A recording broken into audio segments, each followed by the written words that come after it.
I'm here with Charlie Munger, Vice Chairman of Berkshire Hathaway. Charlie, great to see you. Nice to be here.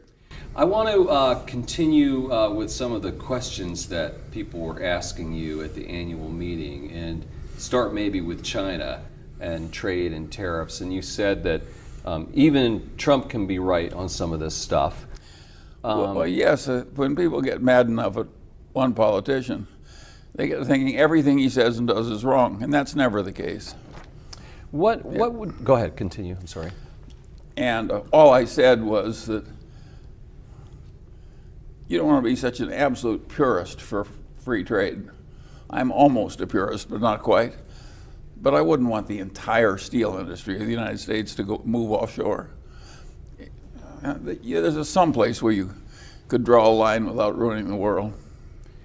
What should our trade policy be then? I mean, yes, China can be unfair, is unfair, but how should we pursue this? Well, I have an attitude that's entirely different from our president's. I'm glad that we ran a big trade deficit with China that enabled them to rapidly get out of poverty and obscurity. I welcome the Chinese to the group of advanced nations, which I think we enabled considerably by our willingness to trade with them as they moved ever upward in terms of complexity of enterprise. So I like what's happened. I don't regard it as unfair and bad. And I'm not saying that it would be unthinkable to have some tariff somewhere, but basically I'm a free trader, and I'm particularly a free trader in dealing with China, and I like the fact that free trade with China has enabled China to expand so much, and they got out of poverty. They had hundreds of millions of people in rural poverty, and they made huge, in the whole history of the world, no big nation has ever advanced faster than China. And this free trade helped them do it. And I like it. But aren't they unfair to us, just to follow up on, intellectual property? I'm sure there are places where somebody in China has some advantage over somebody in the United States that you and I might not like perfectly, but that will always happen. But basically, the Chinese broke the Berkshire Hathaway shoe business in Maine. It disappeared, basically, because their shoes were very good and cheaper. I'm not mad at China over that. And Berkshire has prospered. It's not so good for Maine, but we can't help it. There's no way to make an advanced civilization never hurt anybody as it evolves. There's a lot of talk about an elephant that Berkshire is on the hunt for, a big acquisition. Could that elephant be in China? And if it was, could you even buy it given the relationship between the two countries right now? I don't think it's likely that we'll be buying any great Chinese companies. The Chinese are very proud of their companies, and they're proud of what they've accomplished. What I consider quite likely is that we will be invited to buy part of some great Chinese company, and just because they like the good company. And I think that is very likely to happen at some time, and we would welcome it. We own minority positions in a lot of companies. We own a minority position in BYD. Let me ask you then about BYD and Chinese cars. When will Chinese cars be allowed in the United States, and what's holding it up? Is it bureaucracy? Well, the auto market is very competitive and very fully occupied, and of course nobody in the United States wants to lose our last two big domestic suppliers, manufacturers of autos. Well, three if you want to count Ferrari, Chrysler. And so it's hard for somebody new to come into the American market big. And China has such a big market of its own that my guess is they'll stay busy in their own part of the world for a long time. So that's not a priority for BYD? Well, BYD's biggest advantage is in the electric cars, where they are so close to the cutting edge of battery technology.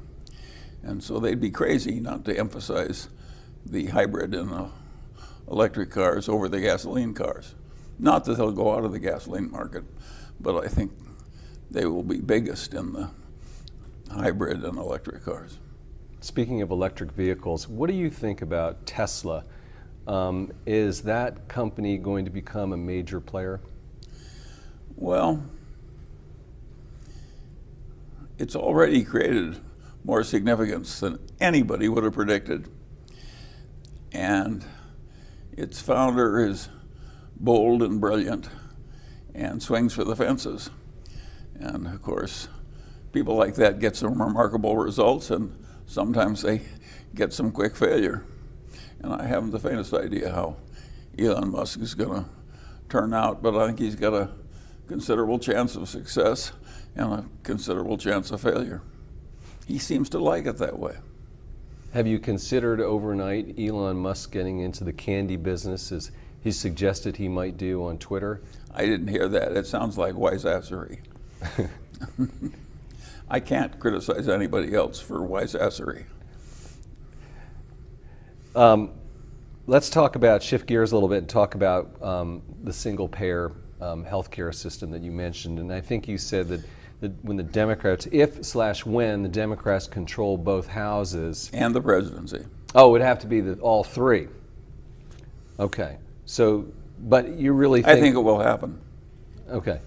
I mean, every other advanced Western nation has it. Different types. No, I don't think my prediction is that radical. So it could happen in 2 years even then. And I mean, start happening in 2 years. Practically everybody is disenchanted with the bureaucracy and cost and foolish results in our own culture, our own medical system. Is that an instance where bureaucracy has just taken over an entire industry? Bureaucracy plus entrenched interests that were profiting on the existing system in various ways. I come from California. If everybody in the nation had Kaiser health care, as we have it in California, the net quality of medicine in the United States would go way up. And Kaiser has never been able to succeed very much outside of California because the entrenched vested interests stomp on it because of its success in California. You're talking about a field where the entrenched interests are making a lot of money. They don't want the change. You wouldn't either if your livelihood depended on it. And so, of course, it's very hard to change our system. The reason the Singapore system is so much better than ours is they didn't have a lot of entrenched interests that were that powerful, and they had a brilliant leader. And the Singapore system costs about a fifth of what ours costs and serves better. Is the healthcare endeavor that you're working on with JP Morgan, that Berkshire is working on with JP Morgan and Amazon, could that be a template or evolve into a single payer system? No, I think a single payer system comes because the government ordains it. So I think all they're trying to do is make the existing system better. You'll remember that John D. Rockefeller I, by spending $50 million way back decades ago, utterly revolutionized American medical care. He got all the charlatans out of the medical profession by changing all the state laws, and he had all the medical schools imitate Johns Hopkins, which had imitated Germany. And when his $50 million was spent, the whole of American medicine improved enormously. Now, he did that as a public service, and not many people realize how much public service J.D. Rockefeller I created. And so what Berkshire and its partners are trying to do is a little bit like Rockefeller did. Oh, and none of them would be doing this just to make money. This is a public service activity. So that was somewhat of an inspiration? Well, it is for me. I don't know. They may have had three different aspirations, but I've always admired what Rockefeller did. And the man who talked him into it, Simon Flexner, also created Einstein's home at the advanced, that institute in Princeton. But it was a huge, Bill Gates, who's such an interesting man, all he hopes to do is someday do about half as much as Rockefeller did. He knows what an achievement that was. The timing was perfect. Let me ask you about Wells Fargo. It sounded like you and Warren are standing by your bank at this point. But I wonder, at what point is enough enough? And how do you decide when a company is just, okay, this is not going to turn around, we're going to abandon ship here? Well, I don't think for a minute that Wells Fargo is in any way rotten to the core. They just had some incentive programs that caused some bad behavior, and then they reacted poorly to trouble when it came. So they made mistakes of judgment. But I think you'll find them that they hate what's happened so much that they'll be less likely to make mistakes in the future, not more likely. I actually think this is good for Wells Fargo on a very long-term basis. It's agony to go through, but they're going to be better for it. Let me ask you about Ted Weschler and Todd Combs, and you and especially Warren talk them up and say what great managers they are and how smart they are, and I guess the proof will be in the pudding at some point down the road. Do you see eye to eye with their investing philosophy? Well, I don't even follow a lot of it. Just because one of them buys some security doesn't mean I start studying it at great length. But I know them well. They contribute enormously because they're talking to Warren all the time. And as I said at the meeting, he's way better for it. So am I. We would not have bought that Apple stock if one of the young investors had not steered us that way. So it may have been Warren's conclusion in the end, but it was prompted by one of the young men. They've been enormously constructive, and they help in a whole lot of ways. They both think totally about the shareholder interest. People coming from investment in marketable securities are always thinking about what's good for the shareholders. And they're just a marvelous influence to have somebody, two people, smart and young around Berkshire with that extreme orientation. And they're not just doing pretty well with the money they're investing. They're favorably influencing the investment they're not in charge of. For instance, the Apple investment. But in other words, does it change the investing philosophy of Berkshire? So if Berkshire and Warren and you were known as value investors, is that not the core discipline of Berkshire Hathaway anymore, or does that not even matter? Well, you got to remember that in our way of thinking, all intelligent investment is value investment. Because why would you want to buy something which wasn't worth as much as you were paying for it?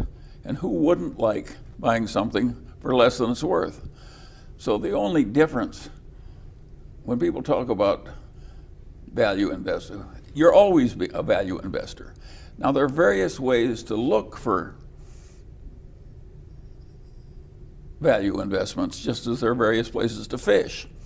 And if the first rule of fishing is to fish where the fish are, the first rule of value investing is to find some place to fish for value investments where there are a lot of them.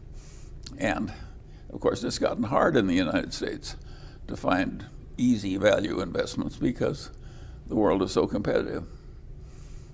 And that accounts for a lot of what you see in Berkshire, where we buy securities like Apple that we wouldn't have bought in the old days when we had more mundane things that were serving us very well. So We're just looking in different places, but we're value investors. And so Some people, when they say value investor, they mean somebody that emphasizes working capital or something, meaning you should fish in that particular place. But I think that's all. I think it's a bad use of the language to think there's a difference between value investing and other good investing. All good investing is value investing by definition. And so they're just various places to fish for value investments. And of course, as the world gets tougher, you have to fish in places you didn't fish before.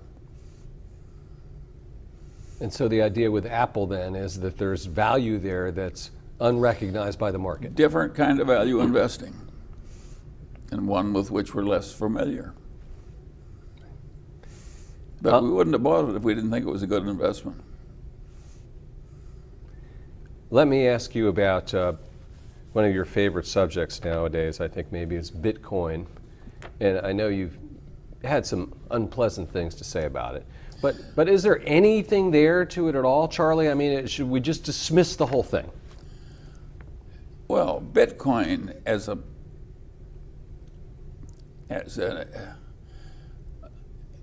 the computer science that's behind Bitcoin is a great triumph of the human mind. That's what captivates a lot of these people. They've actually created a product that's hard to create more of, but not impossible. Now that is very peculiar, but they've managed to do it. So a lot of the computer science people love it just because it's such an extreme achievement of computer science. I, of course, have no interest in that because it's not my subject. And I see an artificial speculative medium that people are buying just because they think they can sell to somebody else at a higher price, even though it inherently has no intrinsic value. And so I regard the whole business as antisocial, stupid, immoral. Immoral? Yes, Why immoral. is that? Why? Why would you trade? Suppose you could make a lot of money trading freshly harvested baby brains. Would you do it, or would you say that's immoral? You wouldn't trade them, would you? It's too awful a concept. Well, to me, Bitcoin is almost as bad. It's not having any desirable social purpose. We've got debit cards. It isn't like we don't have a payment system. We've got WeChat in China, incredibly efficient payment system. China doesn't need Bitcoin. And if you have a WeChat, why would you do it in a medium where the value changes enormously? Nobody in his right mind would want a payment system where the very thing you were using went up and down by 20% in a day. No, I regard the thing as a combination of dementia and immorality. And I think the people that are pushing it are a disgrace. There ought to be some things that are beneath you that you just don't do. And this is one. We did not need a gold certificate. I mean, a gold substitute like this. Last year when we talked, Charlie, you mentioned that Donald Trump exhibited a form of sickness, I think is how you characterized it. I think you were characterizing his personality and his behavior. It's been another year since he's been in office, and I wonder how you would assess him today. Well, I mellowed because I consider it counterproductive to hate as much as both parties now hate. And I have disciplined myself. And I now regard all politicians higher than I used to. I did that as a matter of self-preservation. The other thing I did to make me feel better about the current scene is I reread The Decline and Fall of the Roman Empire.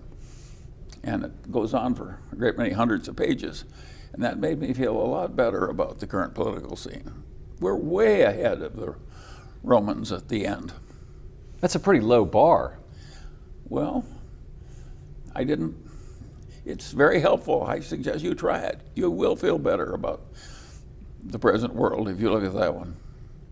And you said you elevated politicians Yes. to make yourself feel better. It's Explain It's that. counterproductive to hate so much. All of us on both sides are getting to hate so much, too much. And I've decided I'm going to back off from that. How do we resolve it? We don't have to resolve it. They all pass. Remember the old saying, this too will pass? They all go away. I have a different rule about politicians. They are never so bad you don't live to want them back. There will come a time when those people who hate Trump will wish that he were back. I don't think I'll live to see it, but I confidently predict that it will happen. That's interesting. Well, Yeah, if you look at right. the whole skein of human history and the people who led it, Right. there are a lot of bad leaders. Okay. Why don't we leave it at that? Charlie Munger, Vice Chairman of Berkshire Hathaway, thanks very much for taking the time. All right.